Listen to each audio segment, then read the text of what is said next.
All right. Hi, everyone. So excited to have you here. Welcome to Trent University. So excited that you'll be joining our campus in September 2025. And today, I hope to guide you through the study permit application process. As of course, this is one of your first and most important steps to join us here at Trent University.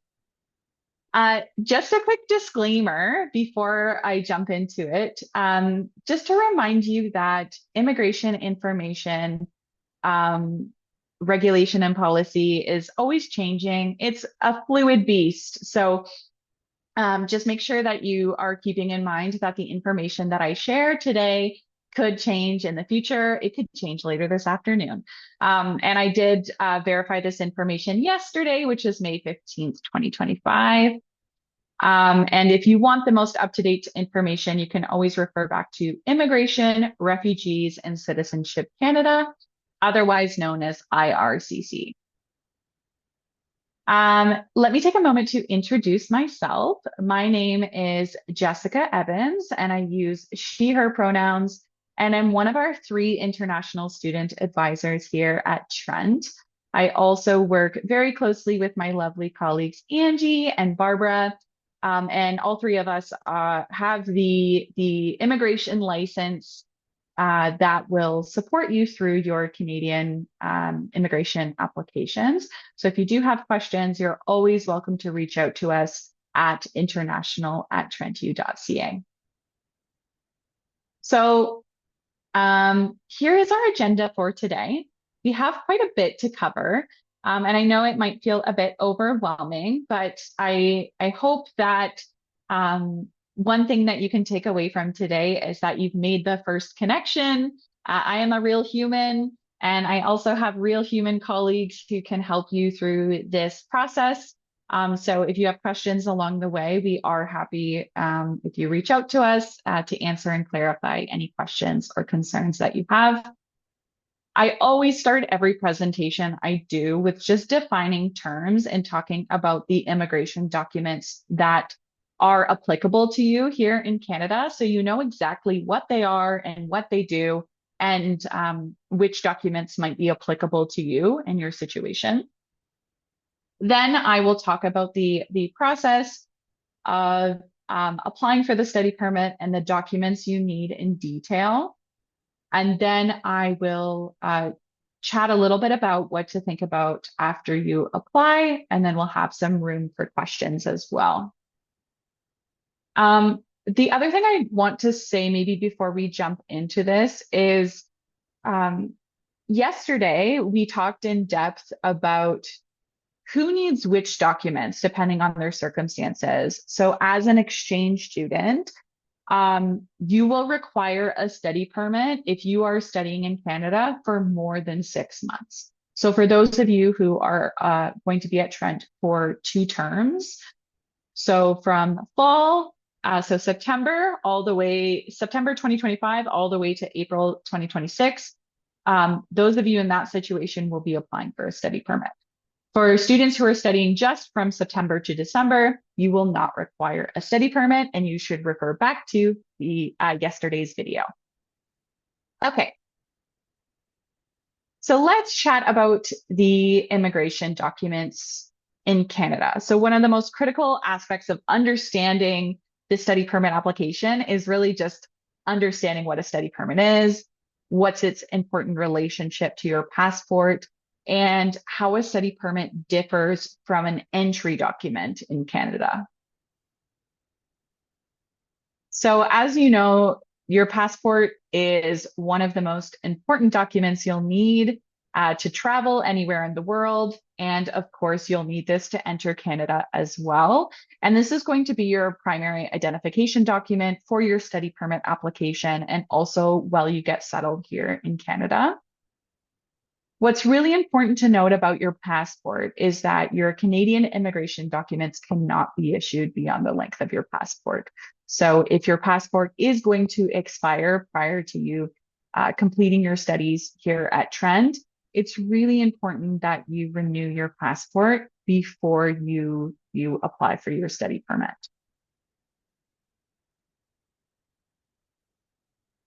And to enter Canada, you're going to need what's called an entry document.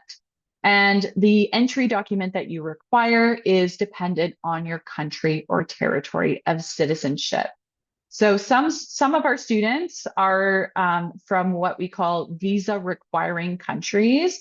And that means that those students require a physical entry visa to enter Canada. And all entry visas in Canada are the formal name for them is temporary resident visa or TRV. However, they also are called many other names, such as visitor visa, entry visa, study visa, student visa. In Canada, if the document has a visa at the end of the name, it means its only purpose is to allow you to enter and re-enter Canada. Some of our students will be exempt from this requirement for the temporary resident visa. Oh, and sorry, this is an example of what a temporary resident visa looks like. It's a physical sticker that's placed inside a passport. So for those, some of our students will be exempt from this requirement and instead will require what's called a electronic travel authorization or an ETA. And this is required if you are traveling to Canada by air. Unlike the temporary resident visa, this isn't a physical document. Instead, this is just electronically linked to your passport. So if you are boarding a flight, the flight staff will scan your passport and they'll be able to see that this electronic document is linked to your passport. And the same is true when you arrive in Canada and you arrive at immigration. The officer will scan your passport and note that you have the electronic travel authorization, and then that will allow you to enter Canada. What I'm going to ask is if you just to hold off on questions about the the entry documents, and we'll come back to this. Okay, so just put this in the back of your mind for now. So a study permit is different than an entry document. So it is a status document that is issued by Immigration, Refugees, and Citizenship Canada. And a study permit is required for studies in Canada longer than 6 months. So for those of you who are studying for a full academic year at Trent, you will require a study permit.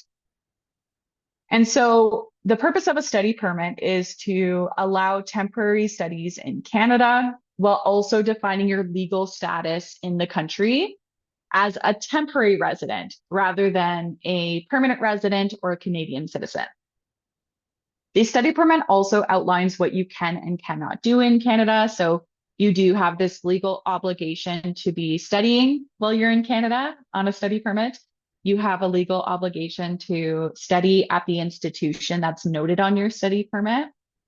And you also will likely have conditions printed on your study permit as well that will allow you to work while you're here in Canada, as long as you remain a full-time student. So yeah, I'll say it and I'll say it again. It's important to remember that the study permit defines your status in Canada. So it tells you what you can do once you're inside Canada. It does not allow entry. Okay, so now we've discussed those documents. Now let's talk about applying for the study permit. And maybe I'll just preface this by saying, as a student coming to Trent for a full year, you are going to just simply apply for the study permit, and then the entry document that you need will automatically be issued to you. So you do not need to submit separate applications. Just submit a study permit application, and once that's approved, you'll automatically be assessed for the entry document you need and then be issued it. Okay? So here is an overview of the study permit application process. First, you will apply for your study permit as soon as you obtain your letter of acceptance from Trent University. You are going to submit the application online through what's called an IRCC secure account. And the entire application process happens online. So you're going to upload all of your required documents online and submit the application online. And then you'll get live updates on the application as it goes through the assessment process. Okay. Once you submit your application, you are going to be sent a request to complete biometrics, which is a copy of your fingerprints and your photo. And this is required for applications, all applications to come to Canada longer than 6 months. So if you have not submitted an application to come to Canada within the last 10 years, and you have not provided biometrics, then you will have to submit those along with your application. But your first step is submit the application. Second step is wait for that invitation to go complete your biometrics. Okay, so don't do it first. If a positive decision is made on your study permit application, then IRCC is going to request your passport for the visa to be placed inside your passport if you are from a visa requiring country. But if you are not from a visa requiring country and you just require the electronic travel authorization, that will automatically be approved with your application decision. And then last, IRCC is going to send a letter explaining your application approval. And this is called a letter of introduction. And I'll talk about this in more detail in the coming slides. So when is the best time to apply for your study permit? It's really important to make sure that you're submitting the application with plenty of time to obtain a decision prior to the start of your studies. Application processing times do vary by country, and I've actually made a list of all of the different exchange students in the different countries that you're coming from, and looked at the processing times yesterday. So happy to share that information just to give you an idea of what you're looking at for processing times. And the important thing to note is that you do need a positive decision on your study permit application before coming to Canada to start your studies. So make sure that you apply early and wait for that application decision. So there's only one way that you can apply for the study permit application, and that is online through an IRCC account. This is an online portal where you will upload your documents and obtain updates on the application, like I mentioned previously. If we have some time, we might look at the portal together, but if not, I am going to encourage you to create an account, log into the portal, and I'm going to send some instructions after this meeting today on how you can start to populate your study permit application from that portal. So what documents do you need to apply? It's really important to remember that each IRCC application is unique. And the documents required will vary by the applicant. So I'm going to go through what all applicants require, and then just keep in mind that your application might your application required documents might look a little bit different from your friends, maybe who's from the same institution. So it's all based on your personal circumstances. And when you are working through the IRCC portal to get to the application, you're going to answer a questionnaire. And the questionnaire is going to ask you questions about your personal circumstances. And based on those answers, it will populate the required documents based on your circumstances. All applicants are going to require the IRCC Secure account for the application.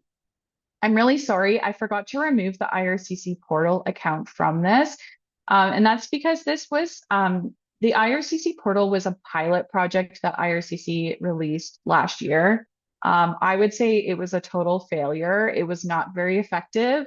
And they have closed the account to most applications at this time.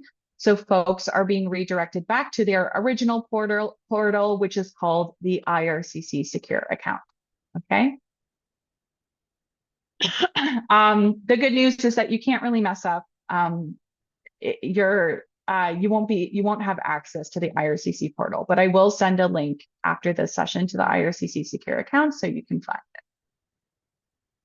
You're also going to need a valid copy of your passport, keeping in mind that your study permit will not be issued beyond the length of your passport. You'll also require your Trent letter of acceptance, which outlines your program of study here at Trent.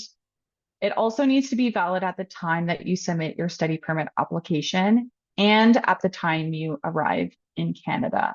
So if you have to defer your offer at Trent and come for an exchange at a different time, just make sure that you connect with Karen and the study abroad team to get an updated letter of acceptance.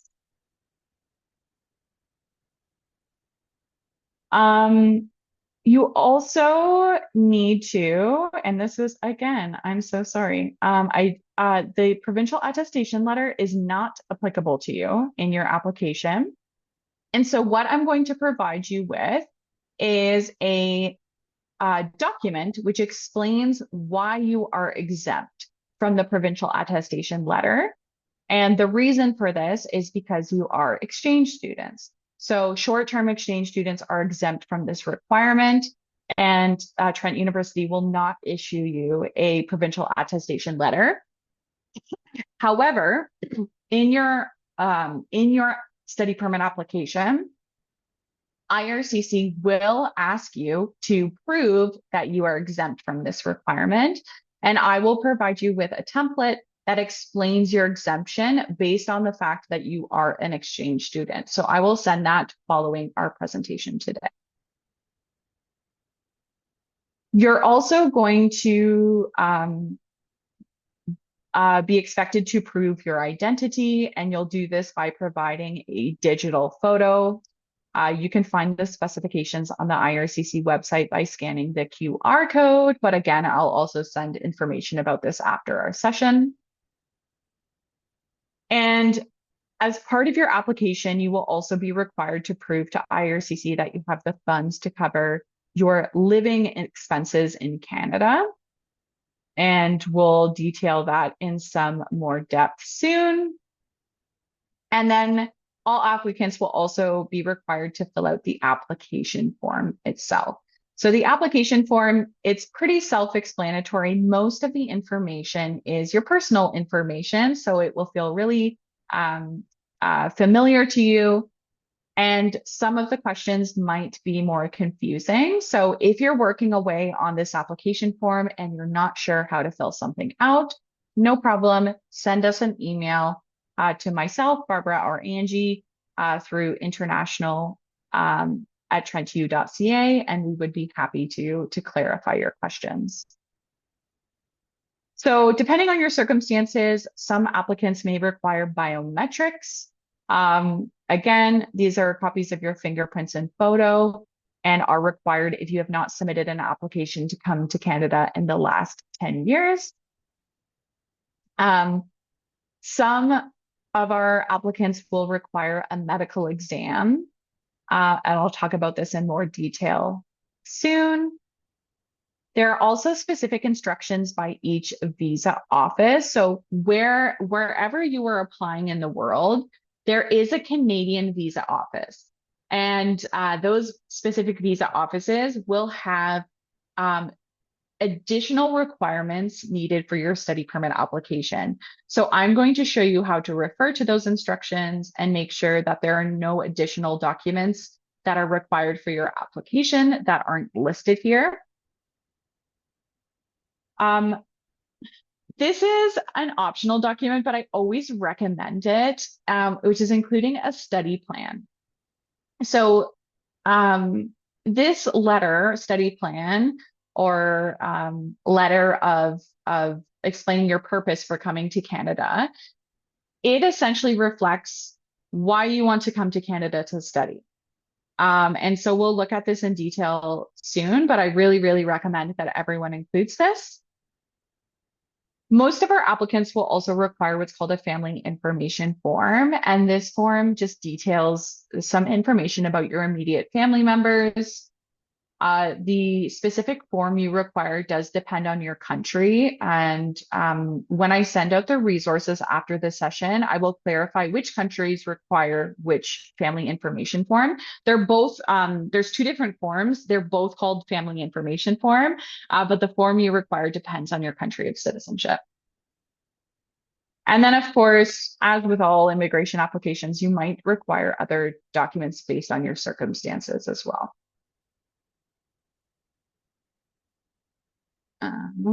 Okay.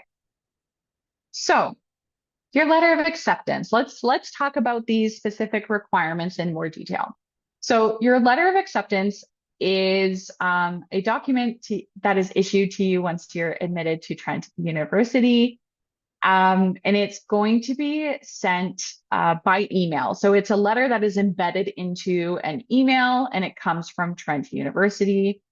And the letter of acceptance includes important information such as your name, the institution you've been admitted to, the fact that you've been admitted into an exchange program, and also the length of your exchange. The letter of acceptance will also verify that your tuition is waived at Trent University because of the exchange agreement, and it will outline the approximate funds required for housing here in Canada. So as I did mention, the letter of acceptance is an email. So you should expect it in email format, and you are going to print it as a PDF and include this PDF version of the email in your study permit application. And this is standard practice. It's also standard practice at many institutions here in Canada. The good news is that IRCC does have a process to verify letters of acceptance. So what they'll do is once they receive your study permit application, IRCC is going to reach out to Trent University to verify that the letter of acceptance that you provided them is authentic. Then Trent will verify that it is authentic, and then IRCC will continue processing your application. Okay. All right. So another requirement is that IRCC must be reasonably convinced that you have the funds to support yourself while you come to Canada to study. So IRCC typically requires proof that you have the funds for tuition for 1 year and living expenses for 1 year. However, as an exchange student, your tuition fees are waived, so you do not need to show proof of your tuition fees. But you're just going to explain to IRCC that you are exempt from paying your tuition fees here in Canada because you have an exchange agreement. And so you pay your tuition fees to your home institution. But you will need to provide proof to IRCC that you have the funds for your living expenses for one term or 1 year.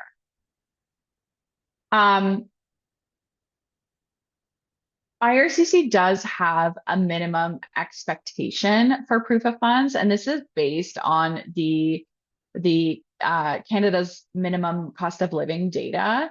So on average, they would like to see about $20,000 Canadian. And I know this is a lot of money, and we'll talk about how you can show this proof of funds in the coming slides. So you can show proof of funds in many different ways, and you can also combine different sources of funds to show as proof as well. So this is, I'm taking this directly from the IRCC website, and this is what they accept as proof. I mean, this is likely not applicable to most of you, but you can provide proof of a Canadian bank account in your name that has funds available.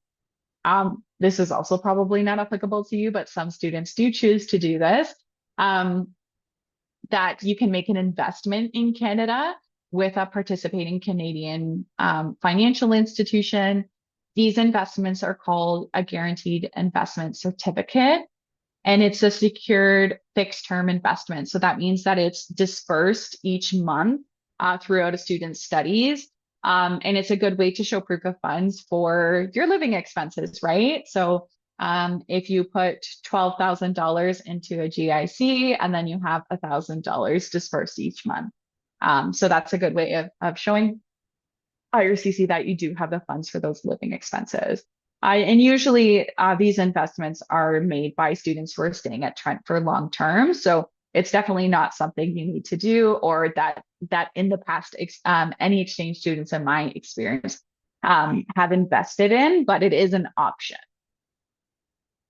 Some applicants may secure a student or education loan as partial proof of funds or full proof of funds. So if you do have an education loan or a personal loan that you'll use, you're welcome to provide proof of that. Most of our applicants will provide proof through bank account statements. Okay. We typically include or recommend to include at least 4 to 6 months of bank statements showing both the withdrawal and deposit history. And so that gives IRCC a clear indication of how much is coming in and going out, and so that they can predict what will be available going forward. I do want to mention here that if you have any large deposits, or several quite large deposits that are intended for you to show as proof of funds, just explain where those deposits came from. So for example, maybe you have a grandmother who wanted to contribute to your study abroad, and so therefore is providing you with, $5,000 or $10,000 in a lump sum. Just explain that, so that just because sometimes IRCC can be a little suspicious of large deposits. So just make sure you explain those if needed. If you do have a sponsor who will be supporting your living expenses, it's important that they write a letter explaining their relationship to you and confirming that they will be sponsoring you and in what amount. So really important to have your sponsor write that confirmation letter. And then we also recommend proving the nature of your relationship. So for example, if your mother is your sponsor, you could provide a copy of your mother's passport, a copy of your birth and a copy of your birth certificate to verify that relationship. Some applicants may choose to pay their housing fees upfront if they're living on campus, for example, and provide receipt as proof of funds. And then some students will also show proof of scholarship or bursary or any sort of funding along with their application as well. I get lots of questions from students about proof of property or other investments. They're not really considered proof of funds for this purpose, but you can absolutely show proof of property or investments as ties to your home country, which is also an important part of your application that I'll talk about in a few slides. And then the last thing I'll just mention here is that I highly, highly recommend that you make your proof of funds as clear as possible.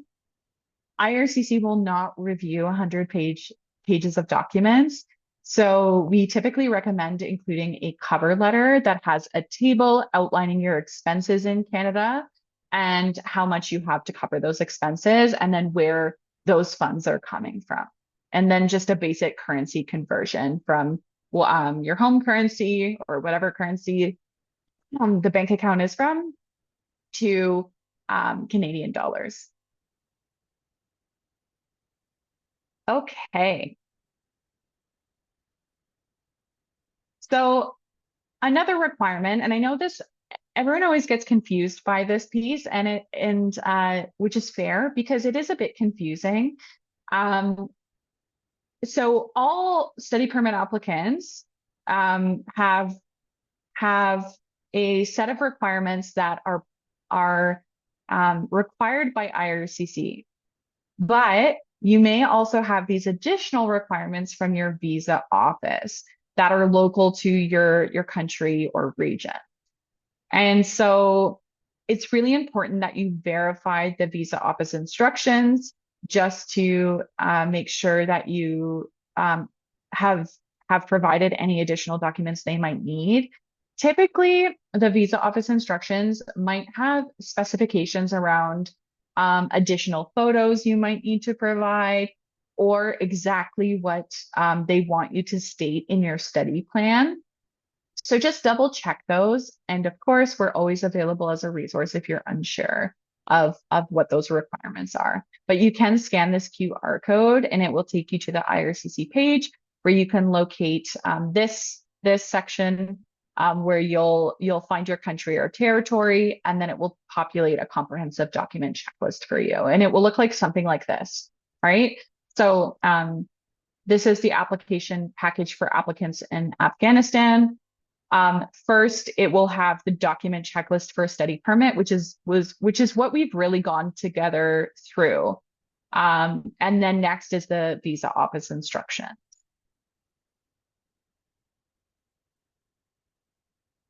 Okay, a study plan. So one common additional document, and as mentioned, this is often included in the visa office instructions. This is called a study plan.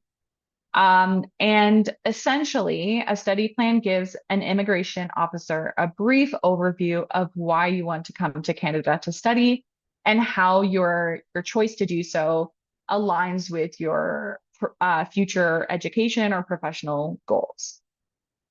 So this is your one opportunity to speak to the officer directly, okay? In general, your study plan is going to address the reasons why you want to study in Canada. You'll also want to briefly outline your educational goals, provide any educational or professional history, and connection to intended studies in Canada. You might want to mention how this program will enhance your employment opportunities in your country or territory of citizenship or residence. And you'll also want to explain the ties that you have to your country or territory of citizenship or residence. So IRCC wants to have a very clear indication that you have strong ties to your home country and that you intend to return after your short-term exchange, which is usually pretty easy to explain as exchange students because you have a home institution that you're returning to, right? So you already have a full program that you want to finish at your home institution. You're coming to Trent University to hopefully gain a cultural experience, the experience of living and studying abroad, maybe working abroad. Maybe you're able to take courses that weren't available to you at your home institution. So you can sort of explain all of those things.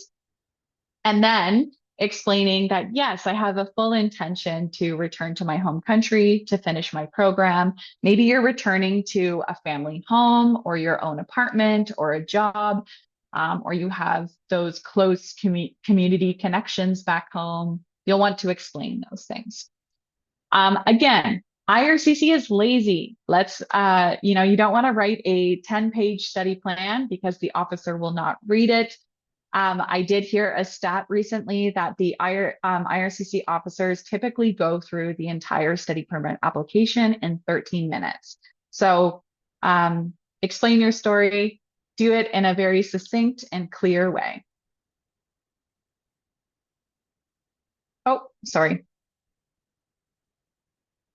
So another requirement is that some of our applicants will also be required to submit an immigration medical exam along with their application. And an immigration medical exam is required in two circumstances. One, if you've lived or traveled in certain countries or territories for more than 6 months in the last year. And so what you can ask yourself to assess this is, have I lived outside of Canada for more than 6 months in the last year? Yes. Okay, great. So what are the certain countries or territories that require a medical exam? So if you scan this QR code, it will take you to the IRCC webpage where you can search for your country or territory, and it will tell you if an immigration medical exam is required. The second reason you might require a medical exam is if you intend to work in certain jobs in which public health must be protected.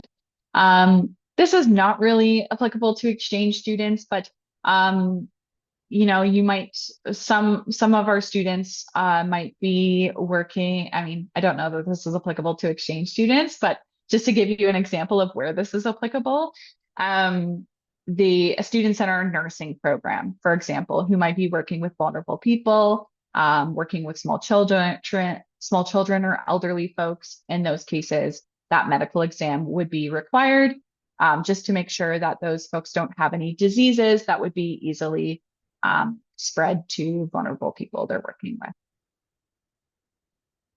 It is important to note that approved physicians are required to complete your immigration medical exam, and these are called panel physicians. And you can find a list of panel physicians on the IRCC website. You may need to travel within your country to complete the exam, so just keep that in mind. All right. So now let's review what you need to keep in mind after you apply. So as mentioned, IRCC collects your biometrics so that they can confirm your identity. This information is also used to assess your application. Most applicants are required to submit biometrics for an application to come to Canada if you've not submitted them for an application within the last 10 years. If you are required to submit your biometrics, which most or all of you will pay an $85 fee at the time of your study permit application submission. And then once you submit your application, eventually, you'll receive an invitation from IRCC to go complete your biometrics at the nearest collection site. And you'll have 30 days to submit those biometrics.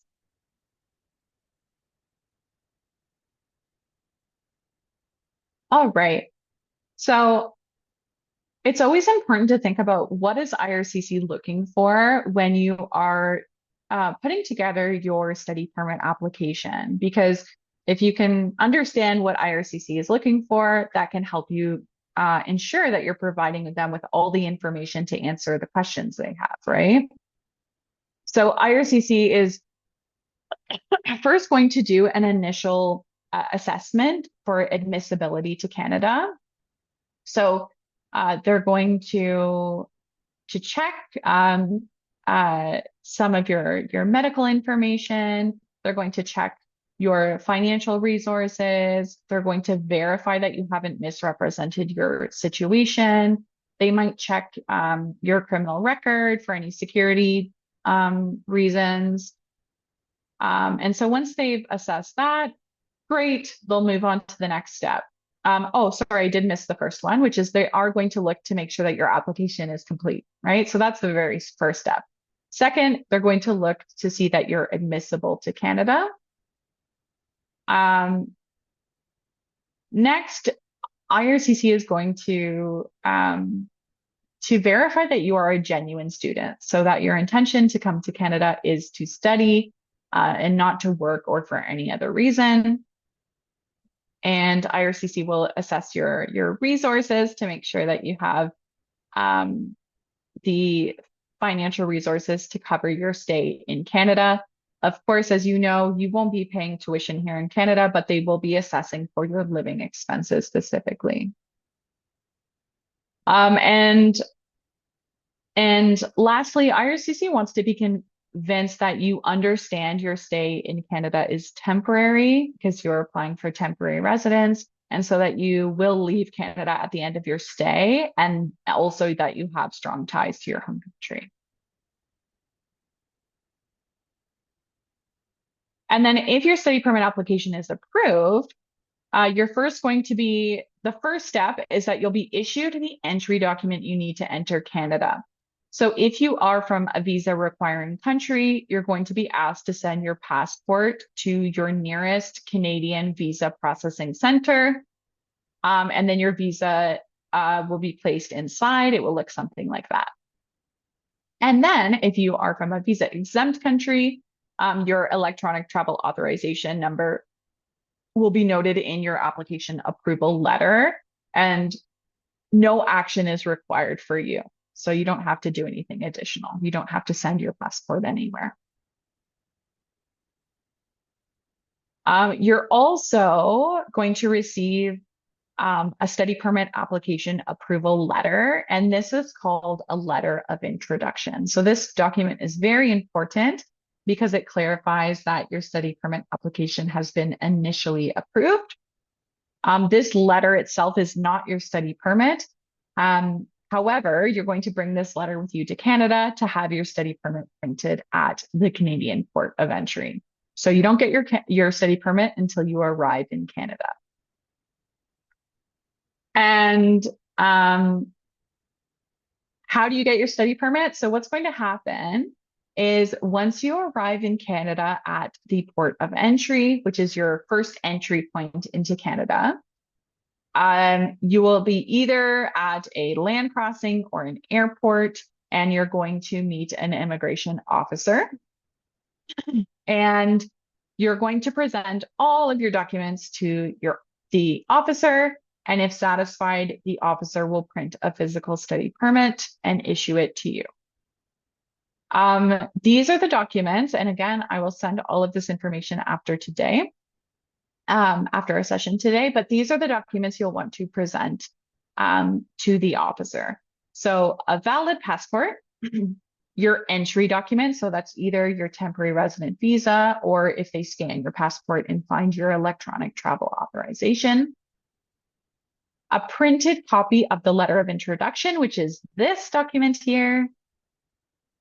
You'll also need a printed copy of your Trent letter of acceptance, printed proof of funds that you submitted along with your study permit application. So you don't need to provide updated funds, but the ones you submitted along with your application. And if you were required to complete a medical exam, you'll also want a printed copy of your medical exam receipt.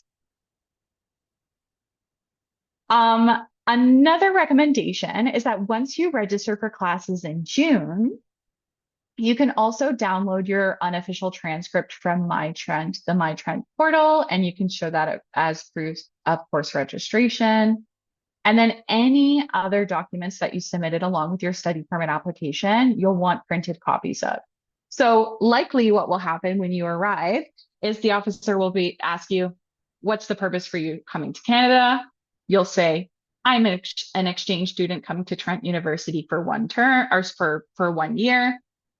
And then they may ask you for your letter of acceptance and your letter of introduction. And then they may ask you for additional documents. So it's really important that you come prepared with all of the documents just in case. They may not ask you anything and just send you on your way. But you want to be prepared just in case. Sometimes officers will have more questions than others. The other thing to keep in mind is that you do not want to leave the officer's desk until the officer has printed a study permit for you. So it's a physical piece of paper they're going to give to you. Sometimes the officer will print it for you right away, or they might send you to another room to have it printed. So just make sure you follow the instructions. And if you're not sure, it's okay, ask the officer again. Once the study permit is printed, it's very important that you review the document to ensure all of your information is accurate. Your name is right, your date of birth is correct, Trent University is noted on the study permit. And there will also be some verbiage at the bottom of your study permit, which outlines your permission to work. So if you are a student who's hoping to work, just make sure you read those conditions to work at the bottom of that study permit as well. Okay, we have time for questions.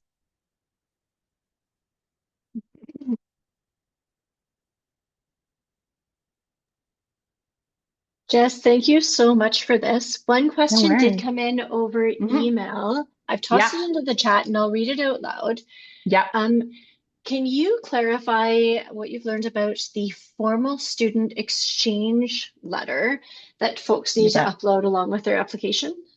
Yes. So I think, especially for our students from the UK, for some reason, there's this new document required that is called the formal exchange letter.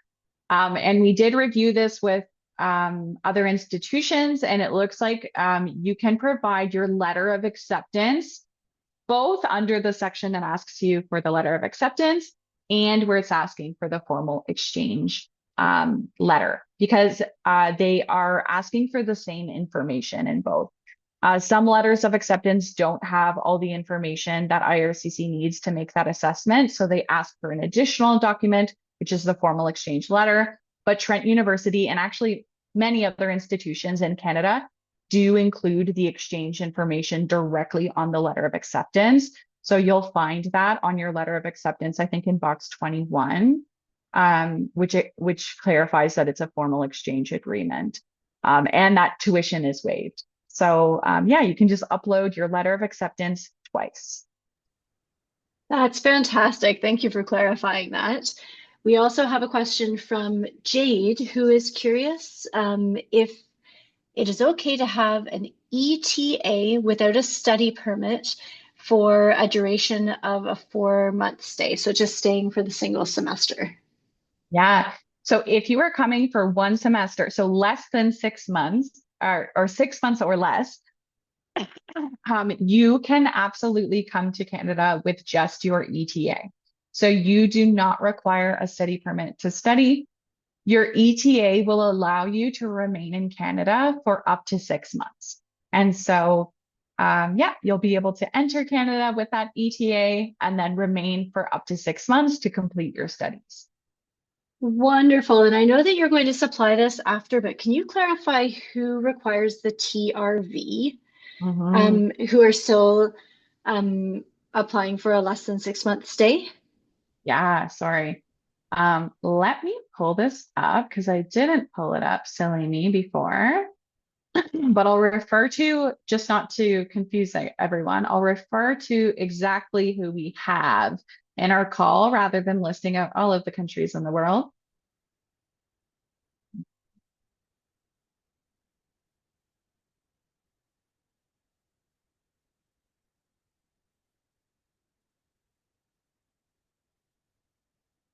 Okay, what do we got here? Okay, so let me share my screen again. Okay, I hope this is clear. It absolutely is on my end. Okay, great. So for our students who are staying for fall 2025 that require a TRV, are folks from Brazil, Malaysia, or India. My recommendation for you folks would be to try to get your applications in by June 1st. So you have a couple weeks to gather everything and submit that application.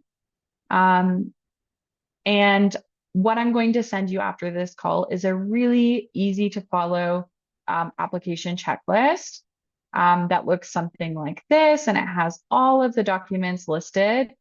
It also has templates. So if you're trying to draft your financial cover letter, we have a template for that. If you're trying to explain to your sponsor how to write a letter that confirms their sponsorship, we have a template for that. If you want support with your study plan, there's a template for that. So I'll send all of these out after our call today. I also have the same for the study permit application and some guidance for the ETA application if needed as well. But for folks from Brazil, Malaysia, India, you'll be applying for the TRV. Um, The only exception to this is if we have, for folks from Brazil, you might be exempt from the TRV application in certain circumstances, and you might be able to apply for a TRV instead. So those circumstances are if you've held a Canadian temporary resident visa in the last 10 years, or you hold a US visa. So if that's your case, or if you're not sure, you're welcome to connect with me. Um,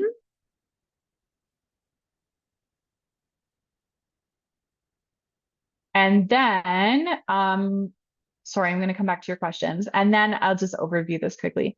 For folks from France, Malta, Australia, Finland, Germany, you can apply for the ETA. And then our friends from that are coming for one term, sorry.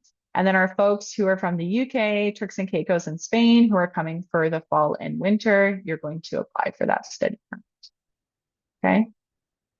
And let me check in here. There was another question in the chat here. Yes, I have another question from Jade. Jade, I love the way that you are thinking this through. Yes, And great. Jade is wondering, because a lot of folks won't be booking the return flight they're waiting for their exam schedule, which we know won't come out until October. And so they won't have a return flight to prove their return date home. And so the question is, how can we prove that we're going to go back to our home country when we will go through customs at the airport if we do not have a return flight ticket? Really great question. So, where did I think I intended to add this to this checklist, but I think I didn't do it yet. So what when I send this checklist out, what's going to be in it is the study plan template. What I recommend to folks who are applying for an ETA is to still sit down and write your study plan. And let me show you what a study plan, the template I've provided here. So what it states is you're addressing the IRCC officer. You're explaining that you're an inbound exchange student starting at Trent University, and you'll clarify if you're studying for one term or one academic year. You'll state that you're applying for an ETA, a TRV, a study permit, and then you're going to list some of that really important information that IRCC wants to know. So reasons for studying in Canada. So why do you want to come to Canada for a short-term exchange?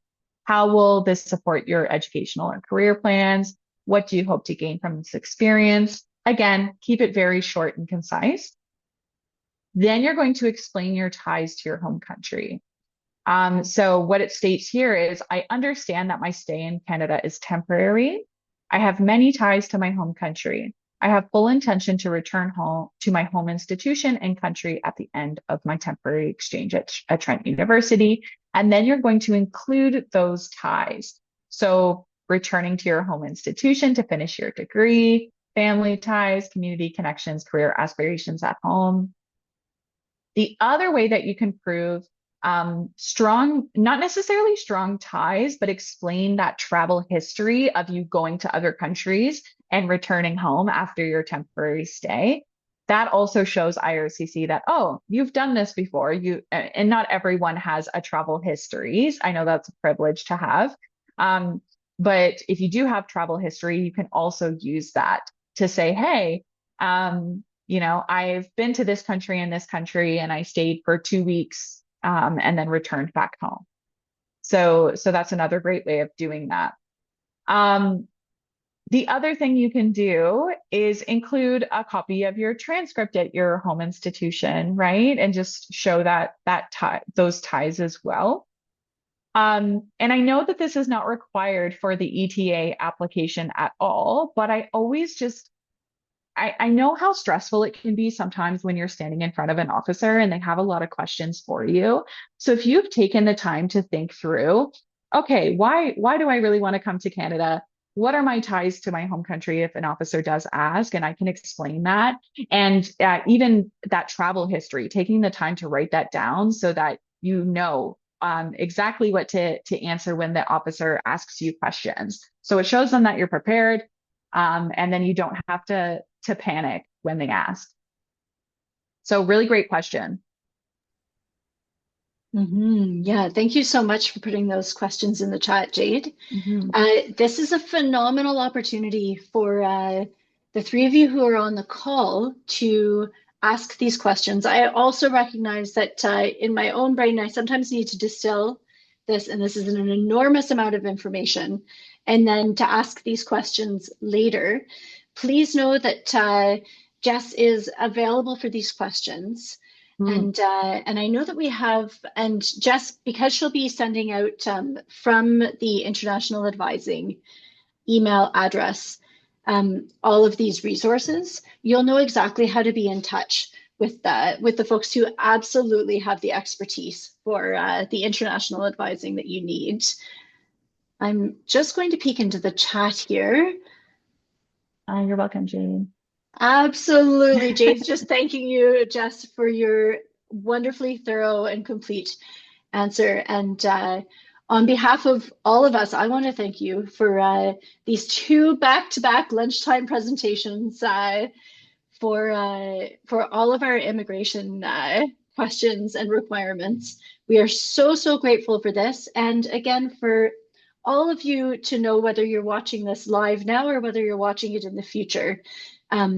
This is really essential information. It is fluid information, as Jess mentioned. So we will, Jess, how will they know if there are significant changes that should happen to take place? And we know they sometimes do Mhm. between now and folks' expected application or arrival dates. Is there a best way that you find that you communicate that with students?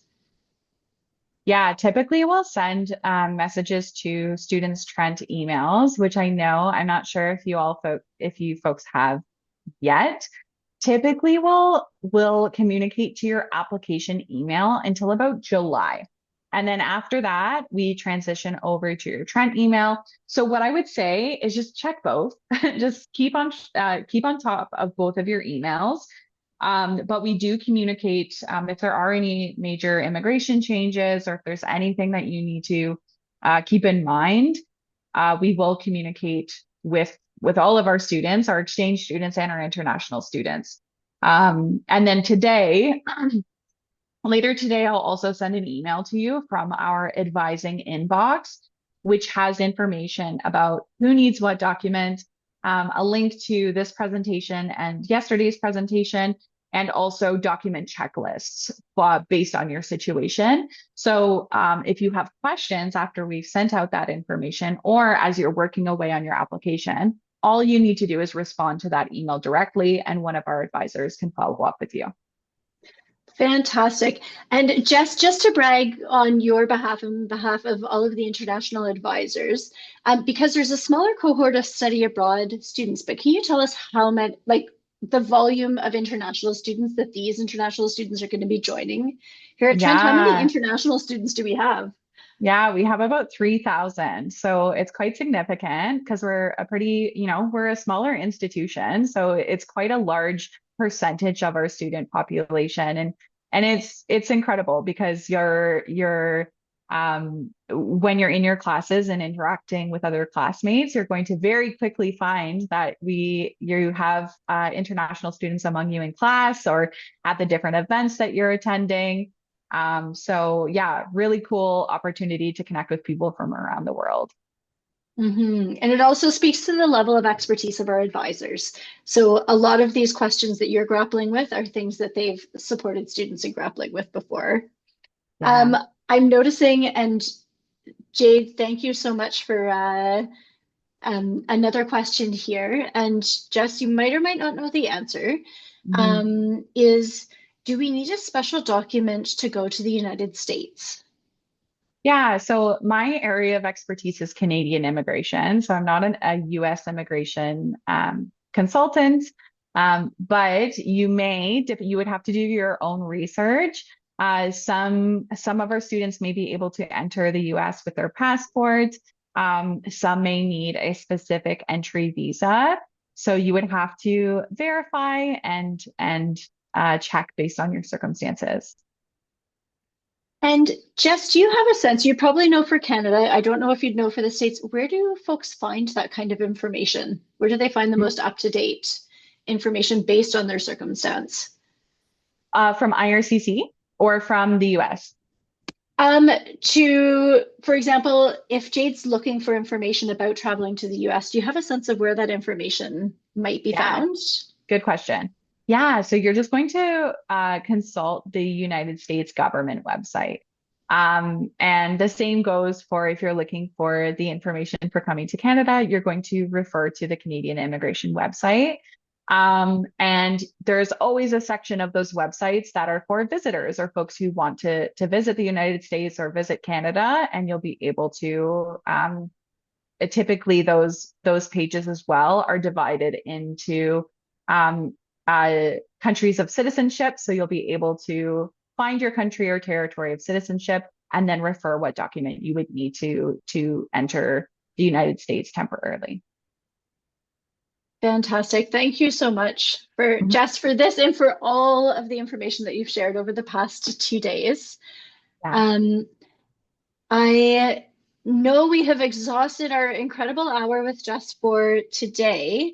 And please do know that Trinity and I will be on the line for the next hour if you have general study abroad questions.